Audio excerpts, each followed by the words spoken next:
વાત તો સાચી છે કે આપણે વારંવાર કહીએ છીએ કે ભાઈ લોકોની સમસ્યાઓ છે, બતાવીએ છીએ, એના વિડીયો બતાવીએ છીએ, લોકોના નિવેદનો પણ બતાવીએ છીએ કે હા અમને સમસ્યાઓ છે. તો મતદાનમાં તો એ દેખાતું નથી. આપણે જોઈએ છીએ સૌથી તમે આપણે દિલીપભાઈ ખેડૂતોને માથે જે ત્રાસ ગુજારવામાં આવી રહ્યો છે એના ઉપર મારા ખ્યાલથી સૌથી વધારે એપિસોડ આપણે લોકો દેખાડ્યા છે. 24 એપિસોડ બતાવ્યા અલગ અલગ વિસ્તારોના. અને આપણે હજી બતાવવાના છે. આપણું કામ છે, આપણે કરવાના છે, એનો કોઈ સવાલ નથી.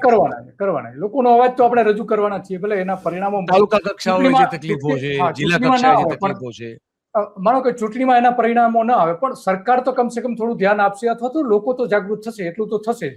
અને એક આ પરિણામનો બીજો મતલબ એક હું એ કાઢું છું, સોરી સર, વચ્ચે હું એક વાત કહી દઉં, મારી એક અધૂરી રહી ગઈ વાત. આનો મતલબ એ છે કે ભ્રષ્ટાચાર સાહેબ ક્યાંય થઈ જ નથી રહ્યો. આપ સમજો, તમામ કામ જે છે આમ ચપટી વગાડતા લોકોના થઈ રહ્યા છે. કોઈને એક રૂપિયો ક્યાંય આપવો પડતો નથી, કોઈ ક્યાંય હેરાન થઈ રહ્યું નથી. બધું જ એકદમ મેં કીધું કે રામ રાજ્યની પરિકલ્પના મુજબનું ગુજરાતનો વહીવટ ચાલી રહ્યો છે. આ પરિણામથી આ સાબિત થાય છે.